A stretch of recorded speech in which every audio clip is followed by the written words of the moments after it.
So we've always been highlighting what the issues are, but we're not fixing anything. Exactly. And we need to fix them fundamentally, but not simply by putting a plaster on the wound. This is helpful, definitely, to get people to survive. But what is more helpful in the long run is to prevent poverty from festering. And the only way you prevent poverty from festering is to fundamentally transform the economy of the SADA zone. But that's the focus of SADA. That's why there's SADA. Exactly. So what have you been able to do? Okay, so I can tell you what we've been able to do. What we've been able to do is to lead the strategic thinking process to ensure that the economy is transformed. What does that mean? One, well, the conclusion we've reached is that, you see, the place, as you are speaking, is always talked out as poor, but the place is absolutely wealthy because it has a lot of water, although it seems dry. It has a lot of land, and it has a lot of hard-working people.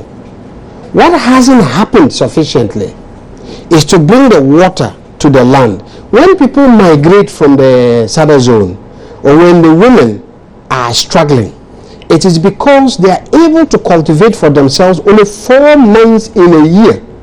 The rest of the 8 months, they are stuck because the farms are dry, and yet waters are running along our rivers straight into Akosombo Dam. That's where the water comes from, but also the water is underground.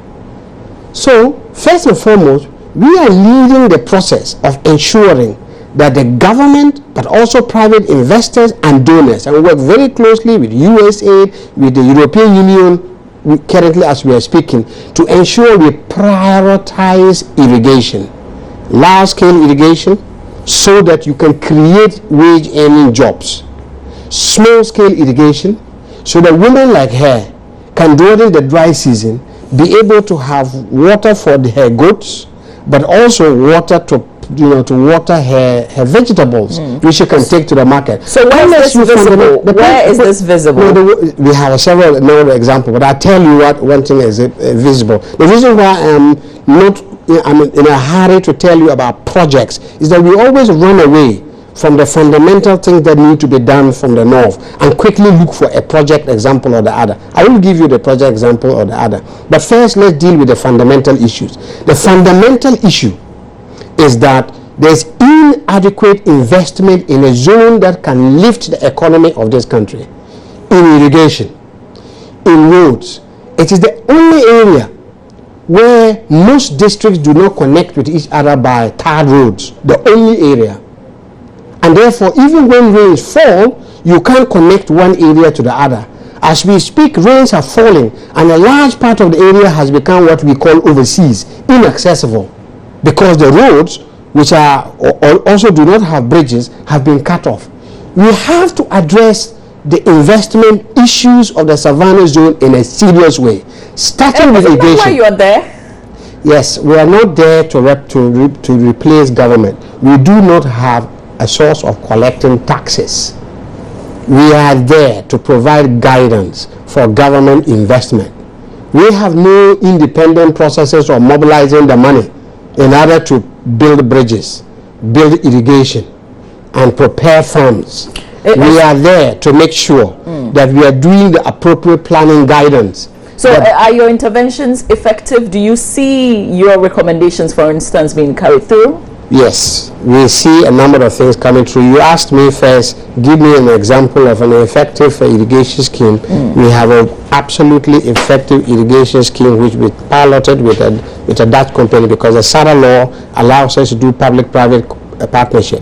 One of the best functioning irrigation schemes is in the Mampuru Mogduru area, in the Yagaba area, 400 hectares, center pivot irrigation, employing lots of people, transformed a place which was otherwise called overseas because it was so inaccessible, nobody can get there, into a thriving city with banks setting up there. That's the first project. What that shows, with only 400 hectares, is that if we do the second project, which we are working on studiously now with the World Bank and others, which is the Polgu Dam.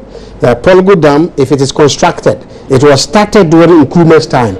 Everybody talks about it. Nobody actually does the actual investment.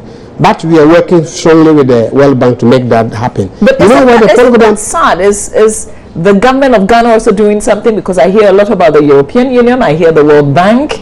Is there a government of Ghana collaboration with SADA, for instance?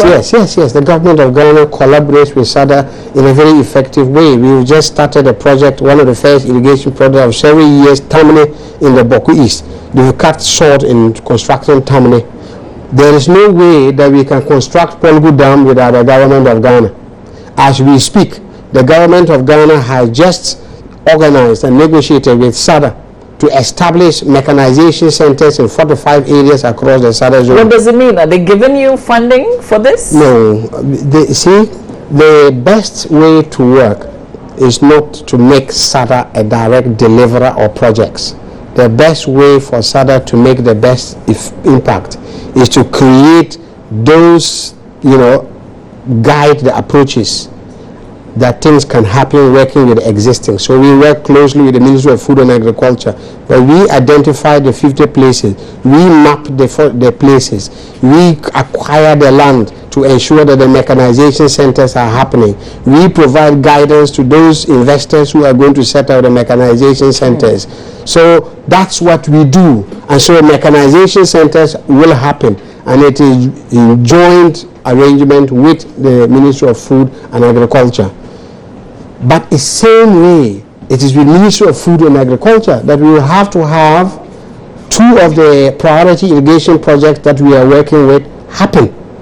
One is the Polgu irrigation, because it can irrigate 20,000 hectares of land, and it can generate electricity, and it can manage the floods that flood the area when it's raining at the moment. The second is Nasia Nabogo, which His Excellency the President has been talking about it. That can irrigate 10,000 hectares, put commercial farmers into it, and help to solve our problems of dependency on importation of meat, chicken meat. Well, when will that happen? Because for now it's a dream. No, it's not a dream. It is being actively worked on at the moment. So where are we with it? Where are we? What stage? We are at the stage of finalizing our environmental impact assessment and raising the money. We are very hopeful that we can cut short early next year. What is the attraction when you say you want investors in that parts of the country? What's the attraction for the investors? Oh, several attractions. One, you can escape the messy urban environment of Accra into a much more easy place to go around.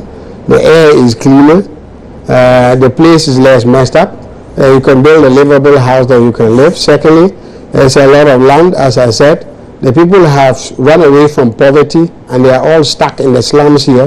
Therefore, it is the only place you can find a lot of land to cultivate in a large scale with tropical crops. So your rice valleys are actually in the Savanna.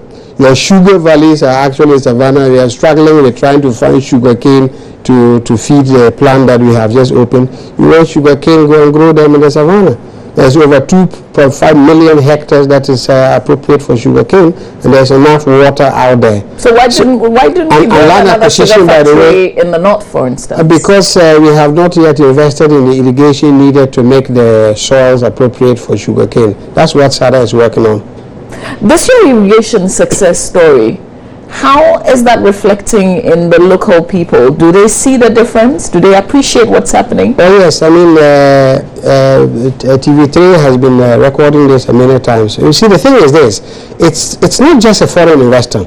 It's a foreign investor with an outgrower scheme of the local people. It's 400 hectares, which is approximately only about 800 or so 600 or 400 times 4, about 1,000 acres or so. And of that 1,000 acres, about 400 of those 1,000 acres is outgrowers schemes by local people. But they also enjoy the same center pivot irrigation. They enjoy the same land management. They enjoy the same supervision and technical and extension services. So they are very active. Their children are working. They themselves are working. You know, it's throughout the year. It's 12 months in a year. That's what is possible in the Savanna zone if we stop thinking about the place simply as a place of misery where you go and do plasters, but also as a place of economic opportunity which is yet to be taken. No, I'm just talking about something that exhibits because itself. every time you look at, you have a story about the North, you find with extreme poverty. It's a plaster approach. The problem is that half our country's economy is neglected. It needs to be revived. It needs to be made vibrant. When it is made vibrant, it is not only for the people who live there, it's for all Ghanaians. So how are you also paying attention to the adjoining districts in the north, in the Volta region, for instance, and in the Brong-Ahafo region, where you've got the responsibility too?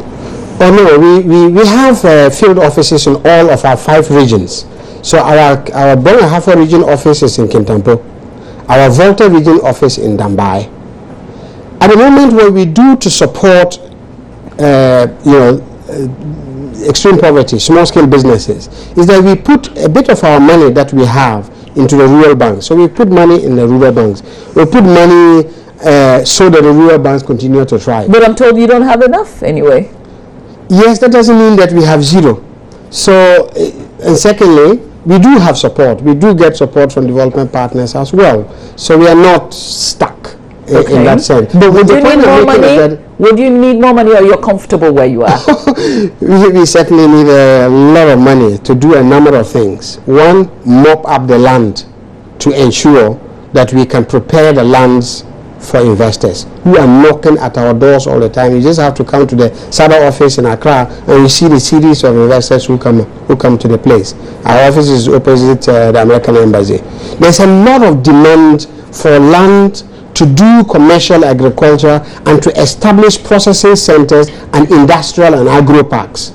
Our biggest problem is managing the land. So of course, we have to think critically about finding money to do so. We also have to think critically about how to ensure that there are resources, for our investors. This is why we floated the idea of a Savanna Investment and Development Bank. And I know that, the way the discussions have been had in the media, I haven't had the opportunity to really explain, but people are slowly understanding.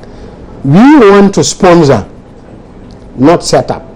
We want to sponsor a financial institution that is focused on raising money in international capital markets and local bonds in the long run, and pass that money to the existing commercial banks to own lend to businesses over the medium term, minimum 5 years.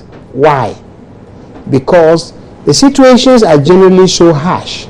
Costs are high on average. That for any business to thrive, you cannot thrive.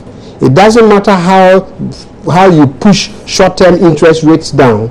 No business will thrive borrowing for short-term periods. They need medium-term loans.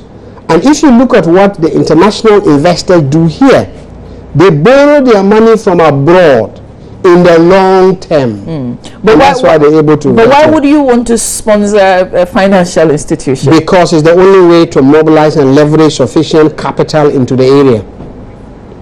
Let me get on to WhatsApp, because there are people who are following the conversation closely and sending some messages. I'm going to put this question that David from Boga is asking in a different way. So the question is, do you still deal with guinea fowl? Is there a guinea fowl project? There isn't, but we are looking for a way to revive the guinea fowl project. It's not a joke. Guinea fowls is the way in which most of the women that you have just been profiling earn a living, because they have learned over several years to domesticate those guinea fowls. So it is a household anti-poverty strategy. We just didn't get the formula right. We have to get the formula right. All right, this message from Chemical in Nkonya saying great work from Justice Baidu. I think those of us in the cities are asking for too much.